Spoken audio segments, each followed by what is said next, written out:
All right, so 4.4 was all about congruent figures. So we started with congruent polygons with any number of sides, and then we talked about just congruent triangles and how if they are congruent, they're the same size and same shape, which means all of the corresponding angles and the corresponding sides are congruent. So for number 1, it says if triangle ABC is congruent to JKL, and AB is 2x plus 12, and JK is 4x minus 50, find x and then find AB. So what's the relationship between AB and JK?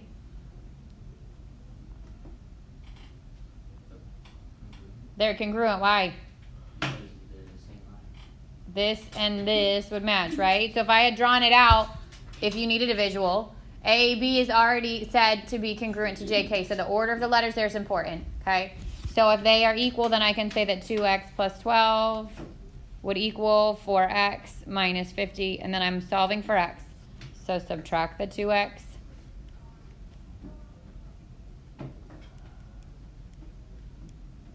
Add the 50 and divide by 2. So first answer, first part of the answer, which is what is x, is 31. Raise your hand if you got it right. Oh boy, guys. Either liven up or, yeah, good. All right. So then AB, how do I find AB? Good. Take that and plug it back in. Technically, I could plug it back into AB, but would it matter if I plugged it back into JK? No. Why not? Because they're congruent. So this is 62 plus 12, which is 74. Plugging it back into JK is actually a good way to check it, right? Because it should have been the same. This is what was on the quiz, right? No, the quiz was 4-1, 4-2, 4-3. This is 4-4. So this is on your test, but not your quiz. Test is the Tuesday after we get back from Thanksgiving. All right, then the next part says, given that polygon MNOP is congruent to polygon QRST, identify the congruent corresponding part. So again, remember that the order of the letters is important. So if I'm asking for the side that's congruent to NO, which is the second and the third letter, what would you tell me? RS, second and the third letter in the second polygon. And then angle T would match which angle? P. Angle P, good. Make sure you give me that angle, right? Because we're talking about an angle and not a point. If you just write P, that's a point. You need to make sure that you label it as what it is, which is that it's an angle. Questions so far? All right, then the proof, okay? So again, we talked about this yesterday. I don't know if you'll have a proof on your test. If you do, it will probably come from the sections that are leading up after this, not this long, because we're going to learn some shortcuts. And if it is, it will be something like this, where you get half. Just make sure you can be able to fill in the other half. So number 4, the information at the top says, given C is the midpoint of BD and AE, angle A is congruent to angle E, and AB is congruent to ED. So if I just match already what's up there, angle A is congruent to angle E, and AB is congruent to ED.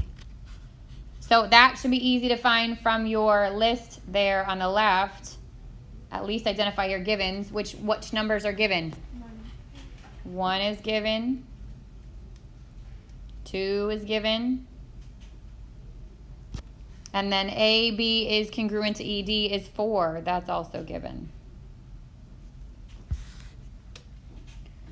Number 3 says AC is equal to EC and BC is equal to DC. Where did that come from? The figure. Say again? The figure. Okay, but the figure doesn't mark it as congruent yet, right? Something told us that those two are congruent. What was that? The side. Midpoint. The midpoint. So the fact that C is the midpoint of BD means that it divides that into two congruent parts. And then C is the midpoint of AE, divides that into congruent parts. So that's the definition of a midpoint.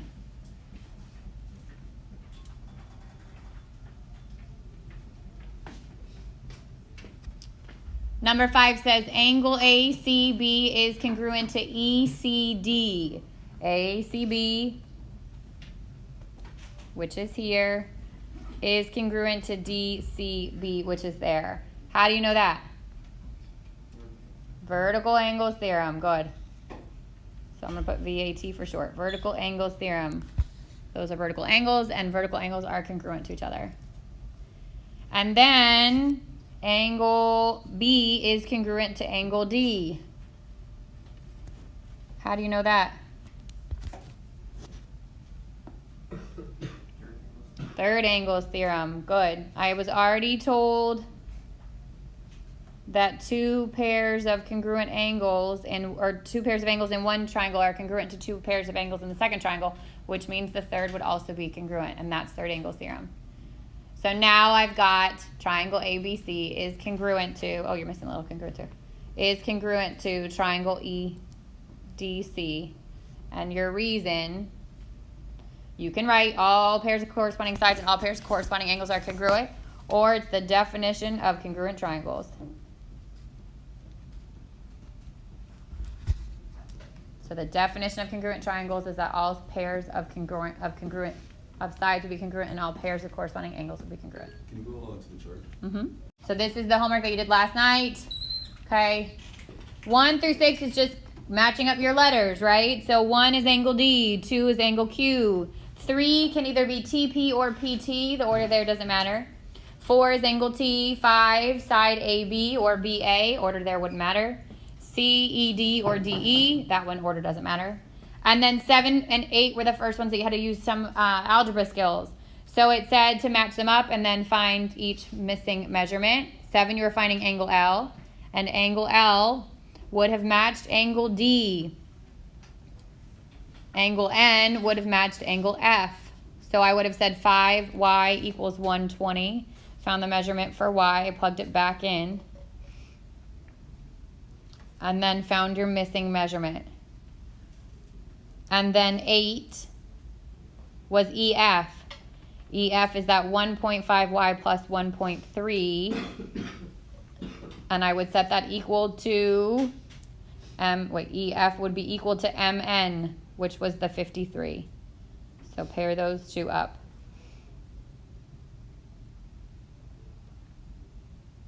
And then number 9 was a proof. Again, I just wanted you to try it.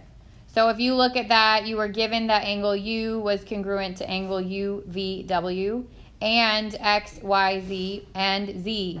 Those two are pairs of angles, which means that V would equal Y, and that's the third angles theorem. And then you got two pairs of sides that were congruent.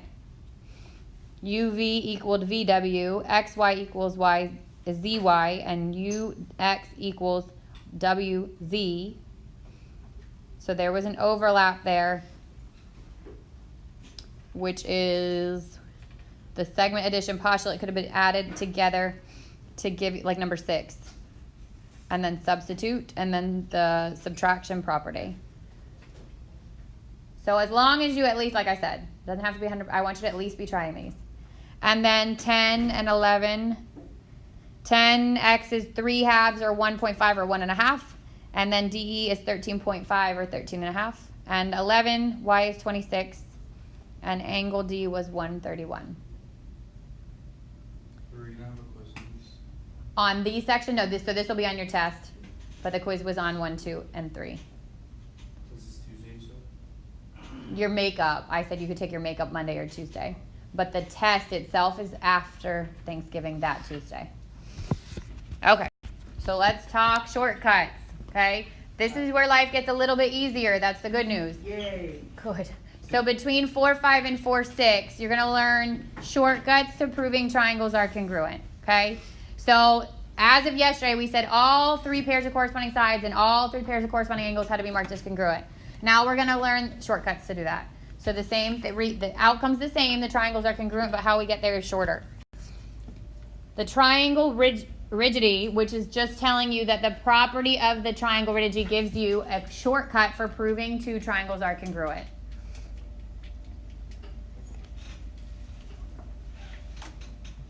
So the property that gives you that the shortcut for proving 2 triangles are congruent. Just some vocab. Okay, the first of these shortcuts is called side, side, side, or SSS. Okay, and what it says is that if 3 sides of one triangle are congruent to 3 sides of a second triangle, then the triangles are congruent. So if I know that each side of one triangle matches one side of the second triangle, then I don't even have to worry about those angles. I already know those triangles are congruent. So if you were to say, if it said what triangles are congruent, this would be your congruent statement. And if it said how do you know this or what postulate, then I would say side, side, side postulate. So in this case, AB matches DF, AC matches EF, and BC matches DE. So then I can say that ABC is congruent to FDE. The order of the letters is important. So because AB were the first two letters that I named in the first triangle, I have to make sure I name DF. But notice it's FD, it's not DF, because I went from the shortest side. So if I'm naming ABC, this is the shortest side to the middle length side, right? That's how I would go. A, then B, then C. Which means when I go to name my second triangle, I have to go in the same pattern from the shortest side to the middle length side, or FDC. So how you name the letters is important. Adjacent triangles, some more vocab. Adjacent triangles share a side, so you can apply the reflexive property to get a pair of congruent parts.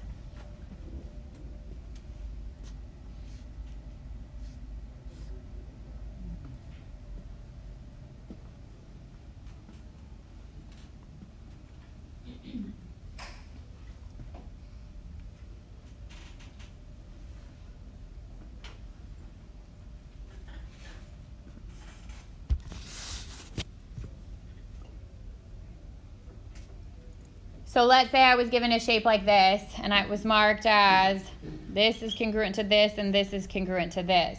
And the question comes up, can I prove that these two triangles are congruent? The answer is yes. Because you have a third side there that if I split these two triangles up, they would both have AC.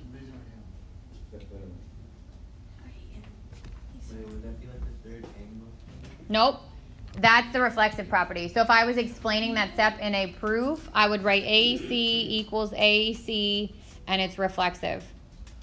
And then I would write, because of that, triangle ABC is congruent to. So if I go in the order of ABC, what do I have to go in the order of for the other triangle? ADC, good. And my reason would be side, side, side.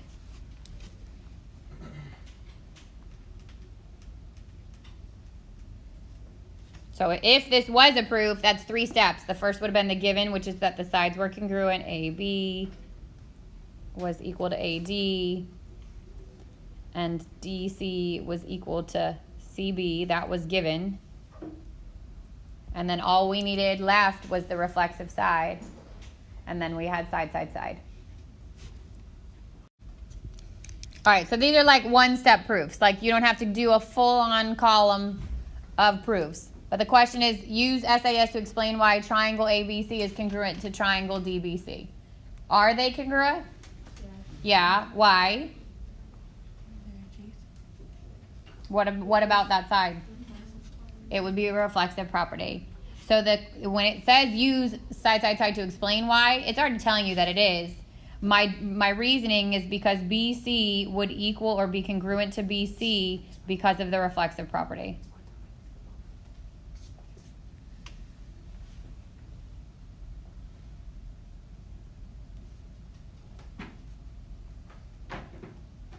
So these are kind of like a one-step proof. You know what you're doing, you know what you need to prove, you just have to explain why it is the way it is. If I was to break this down like it was an actual 2-column proof, then my first step would be that AB is congruent to DC, and I can even put the other one with it. BC is congruent to AD, and the reason there is that it's given to me. It doesn't matter, but you could switch those two, because the segment would be the same. The only piece of information that I don't already have that I need is that third pair of sides, right? Which would be AC. Is AC equal to AC? Yes. And how do you know that? Reflexive property. Good. Well, that's 2.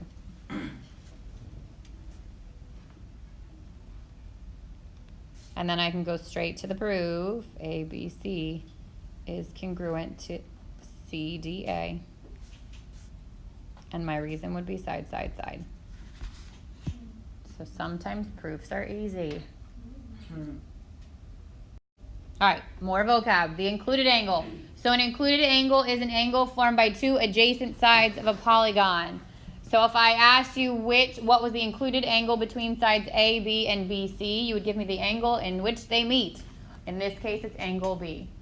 So angle B is called the included angle between sides A, B, and BC.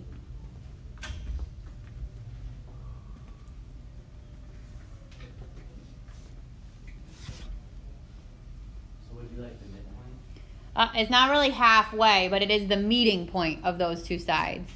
Okay? So what if I asked you what's the included angle for AC and BC? What would you tell me?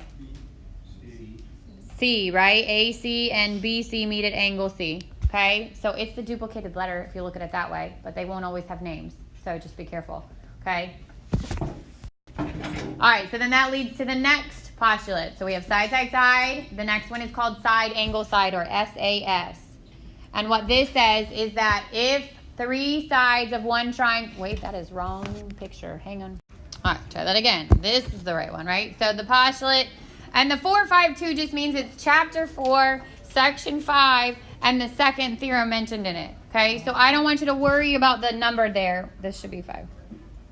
Okay? What I want you to know is the name of the postulate, or in this case, side, side, side. I mean side, angle, side, sorry. So this says if two sides and the included angle of one triangle are congruent to two sides and the included angle of another triangle, then the triangles are congruent. So if I look at what's given to me, AB matches EF, AC matches DE, and then angle A is congruent to angle E. It has to be the angle in which the two congruent sides meet. Okay? Again, I'll say that one more time. It has to be the angle in which the two congruent sides meet. So if I had said,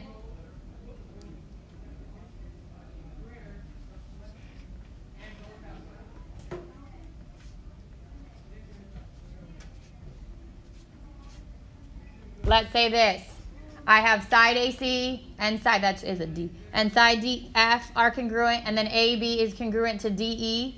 But the marked angle is not the included angle. If this was the case, these are not congruent triangles, okay? It has to be the angle in which the two pairs of congruent sides meet.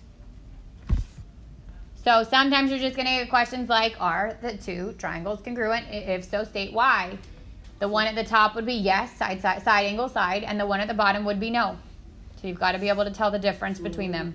In order to be congruent, it has to be A and B. And for that shape, yeah, it doesn't always have to be those locations, but if I had done, here, like if I had done,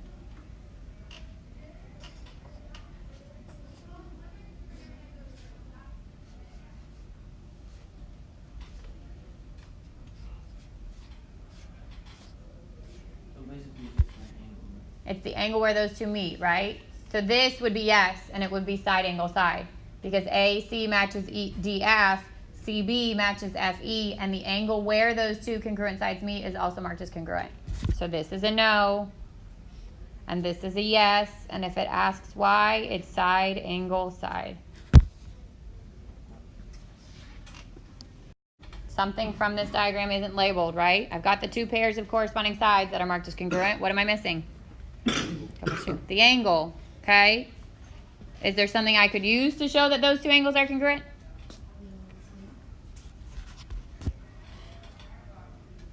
Yes. What? Z, right? Because they both congruent. Why? Nope. Did you do it because they're both triangle? Nope. That's where they both meet. Sort of. There's a name for those angles. Midpoint's never on an angle, guys. Midpoint's the center of a line, right? Included angle. They are the included angle, but how are they congruent? It's the vert is You're so cool. Somebody said it. They're vertical angles, right? Yes? Does everybody see that? This is a vertical angle to this. Do we agree on that? Yes. Okay. So because I am talking about an angle in which the vertex is shared by more than one angle, I must name that with 3 letters. I can't call it angle Z. So if I'm explaining this, I'm saying that angle XZY is congruent to angle WZV because of the vertical angles theorem. And then you already have the given sides as congruent, which would be enough to show that this is side angle side.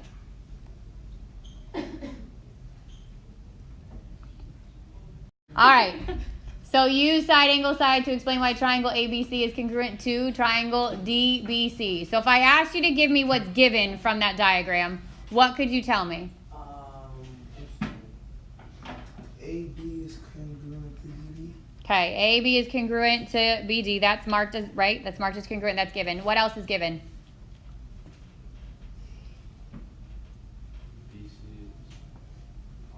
B,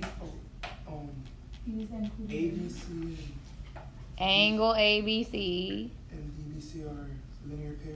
They're not linear pair. They're marked as congruent, right? Okay. Right? So those two things are given to you by the markings on your diagram, right? That's why we know those things are true. So that right there is one pair of sides, an angle, which means I need what to get side angle side? I'm missing. I have one pair of sides. I have the angles. I'm missing the other pair of sides, and it has to be the side that would hit that included angle, which is what? BC. Is BC equal to BC? Yeah. Why? Because side. Nope. How do I know BC is equal to BC? Because of the same thing. Reflexive. So the same thing means reflexive, right?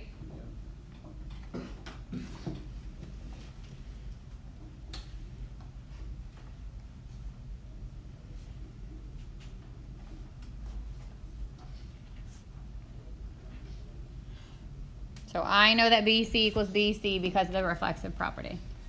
And then that leads me to the second S, which tells you that these two triangles are congruent. So again, if you were to break this down into a proof, step 1 would be what was given. Step 2, BC equals BC reflexive property. Step 3, triangles are congruent. Reason, side angle side. 3-step proof. Not hard. You just have to state what you know about that diagram that's not already given. All right, example 5, and your algebra comes back into play. So now I'm dealing with measurements. It says show that the triangles are congruent for the given value of the variables. So it says triangle MNO is congruent to triangle PQR when x is 5.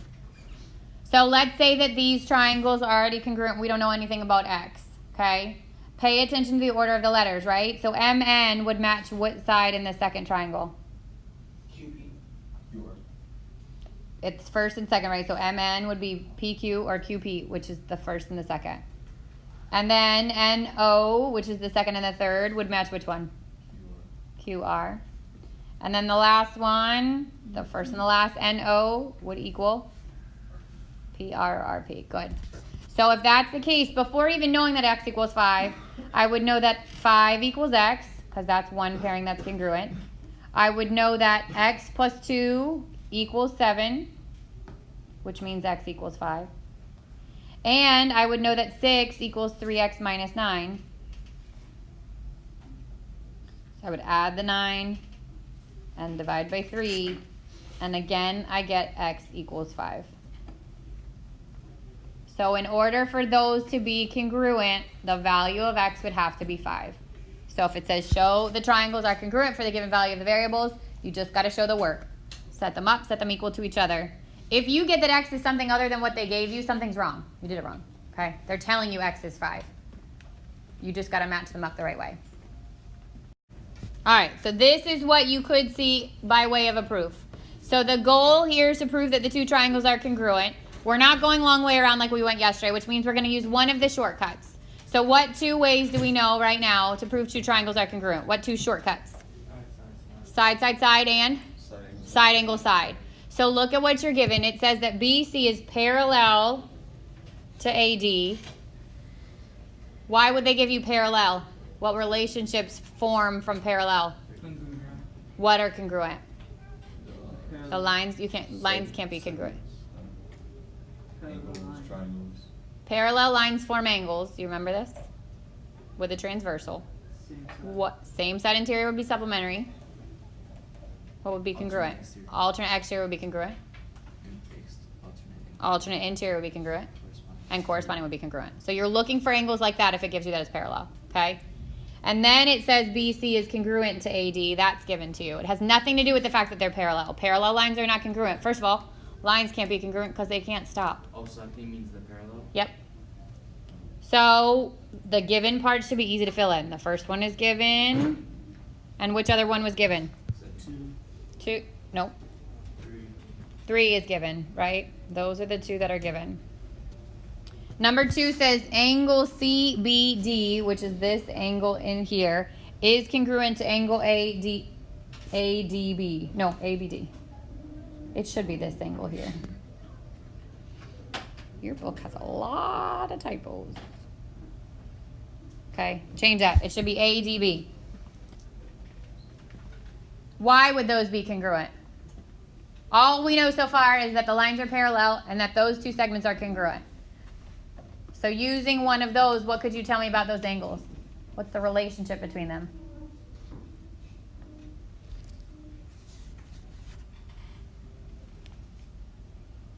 Picture these parallel lines and picture this transversal. What's the relationship between those two angles?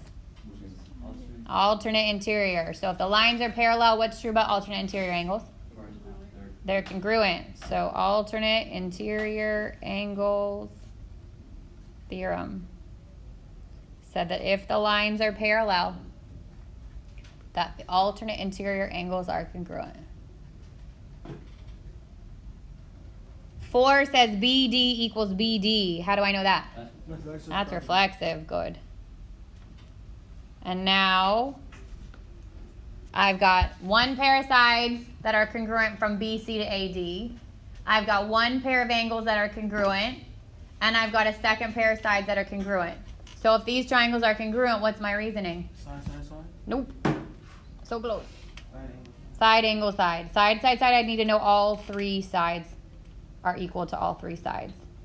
So you got to look at what you're given. This time I've got that 2 pairs of sides were congruent and the angles where they meet.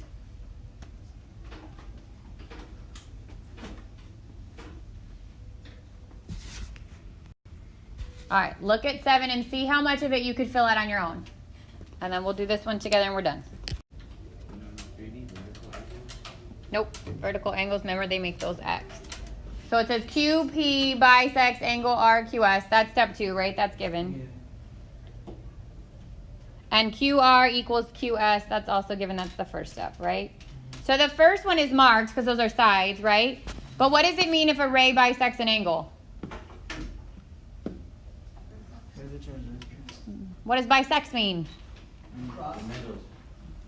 Intersect.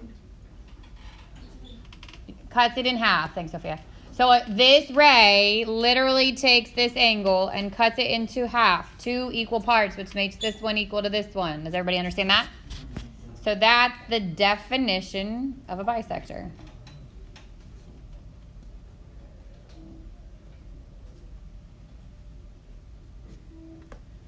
And then 4, QP equals QP. What is that? Reflexive. So now I have 2 pairs of corresponding sides and the angle where they meet, which is side angle side.